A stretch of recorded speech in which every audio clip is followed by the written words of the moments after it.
Kuna wakati ambapo kila kitu kinakuangukia. Familia, mali, afya, vyote vimepotea.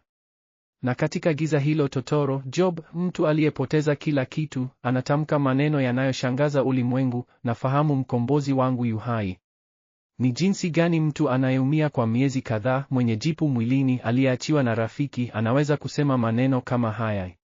Leo tunachunguza siri ya imani isiyotikisika, imani ambayo haitikisiki hata wakati dunia inaanguka. Hii ni hadithi ya Job, lakini ni pia hadithi yako na yangu. Kwa maana kila mmoja wetu atapitia msaba wa giza. Na swali ni, tutakuwa na imani ya Job ama tutakuwa na hofu?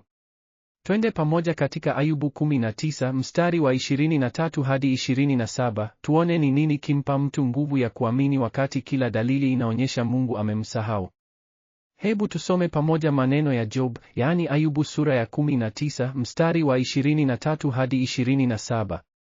Job anasema hivi: laiti maneno yangu yangeandikwa kwa kumbuka, laiti yangeandikwa katika kitabu, laiti yangechorwa kwa kalamu ya chuma na risasi, na kuyachukuliwa katika mwamba milele. Lakini mimi nafahamu kwamba mkombozi wangu yu hai, na mwishowe atasimama juu ya ardhi. Na baada ya ngozi yangu kuharibiwa, bado katika mwili wangu nitamuona Mungu, ambaye mimi mwenyewe nitamuona, na macho yangu yatamuona, wala si mwingine. Moyo wangu unazimia ndani yangu. Haya ni maneno ya mtu aliyekuwa katikati ya mazito makuu. Rafiki zake walikuwa wamemsimama. Mke wake alikuwa amemwambia alaani Mungu na afe. Lakini Job, katika giza hilo lote, anaweza kusema, nafahamu mkombozi wangu yu hai. Ni aina gani ya imani hii? Ni wapi alipata nguvu hii? Na kwa nini maneno haya ni muhimu kwa ajili yetu sisi leo? Kuna mambo mengi tunayapita bila kuyaona katika maneno haya ya Job. Jambo la kwanza, Job anasema maneno yake yaandikwe kwa chuma na risasi, yachongwe mwambani milele. Hii si ombi la kawaida. Katika zama za kale, watu walikuwa wakiandika mambo muhimu sana kwa chuma juu ya mawe, kwa maana wayajue yanadumu milele. Job anaona maneno yake kuhusu mkombozi ni muhimu zaidi ya historia yoyote. Jambo la pili, neno mkombozi katika Kiebrania ni Goel. Neno hili linamaanisha jamaa wa karibu ambaye ana jukumu la kukomboa. Katika sheria ya Wayahudi, kama ndugu yako alikufa na kuacha mjane na watoto, Goel alikuwa na jukumu la kumuoa huyo mjane na kumkomboa. Job anaona Mungu si tu kama mfalme wa mbali, anamuona kama jamaa wake wa karibu ambaye atamkomboa. Jambo la tatu, Job anasema baada ya ngozi yangu kuharibiwa, anafahamu kabisa atakufa. Lakini anasema katika mwili wangu nitamuona Mungu. Hapa tunaona uwazi wa kwanza katika Agano la Kale kuhusu ufufuko wa mwili. Si roho tu, mwili pia utafufuliwa. Mazingira ya Job yalikuwa magumu kuliko tunayoweza kufikiri. Alikuwa mtu tajiri sana, alikuwa na ngamia 3,000, ng'ombe 500, punda 500, kondoo 7,000 na watumishi wengi. Alikuwa mtu mkuu katika nchi ya Mashariki. Lakini kwa siku moja kila kitu kilipotea. Wanawake 7 na binti zake 3 walikufa wote kwa siku moja. Mali zake zote ziliharibika. Kisha akapatwa na ugonjwa mbaya, jipu mwilini mwote, kutoka wayo hadi kichwani. Alikaa katika majivu, akajikuna kwa gae.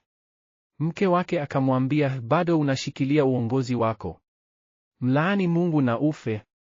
Rafiki zake wakaja, lakini badala ya kumfariji walimshtaki. Walisema, wewe ni mhalifu. Mungu anakulipa kwa sababu ya dhambi zako. Job alijua hakuwa mhalifu kama walivyodai. Alijua hakukosea kwa namna walizodai. Lakini hakuelewa kwa nini Mungu alimruhusu apitie mambo haya.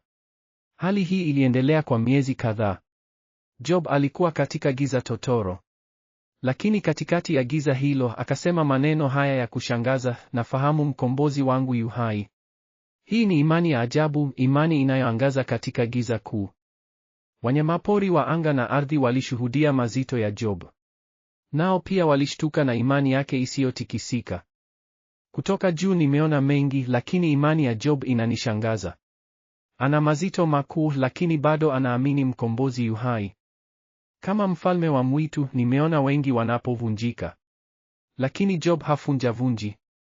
Anajibu kama dhahabu iliyosafishwa motoni. Ninaona utamu katika mazito yake.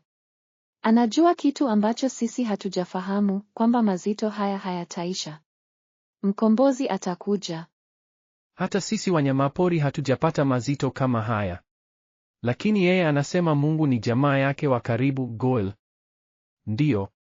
Anaona zaidi ya hali yake ya sasa. Anaona siku ambapo mkombozi atasimama duniani na yeye atafufuliwa kumwona. Hii ni imani ya malaika. Imani ambayo inaona zaidi ya hali ya sasa. Imani inayoamini bila kuona. Sasa je, hii inamaanisha nini kwa ajili yetu sisi leo?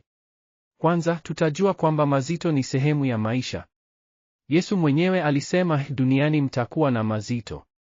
Lakini imani ya kweli ni ile inayoona zaidi ya mazito ya sasa. Job aliweza kuona mkombozi aliyekuwa akija. Sisi tunajua mkombozi tayari amekuja. Jina lake ni Yesu Kristo. Pili, wakati mazito yanatukumba, tusiruhusu mazito yatukatishe imani yetu.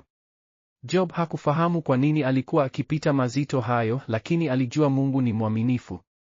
Hata tukifahamu au tusipokufahamu kwa nini, tunaweza kuamini, nafahamu mkombozi wangu yu hai. Tatu, tunahitaji kumbuka kuwa haya maisha si yote. Kuna maisha baada ya kifo. Kuna ufufuko. Yesu alisema, mimi ni ufufuko na uzima. Aniamini ingawa afe ataishi. 4, Mungu si Mungu wa mbali. Yeye ni Goel wetu, mkombozi jamaa. Anajali. Anafahamu. Na hata kusahau. Mwishoni Job aliponya. Mali zake zilirejea mara 2.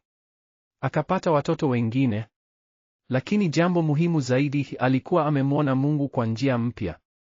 Maneno yake yalikuwa, sikio langu lilikuwa limekusikia, lakini sasa jicho langu limekuona. Tuombe. Baba wa anga, tunakushukuru kwa sababu mkombozi wetu yu hai. Katika mazito yetu, tukumbushe kwamba Yesu Kristo ni Goel wetu, mkombozi jamaa ambaye hataweza kutusahau. Kama Job alivyoweza kuamini katika giza, tutupe imani ya kuamini hata tunaposhindwa kuelewa mazito yetu.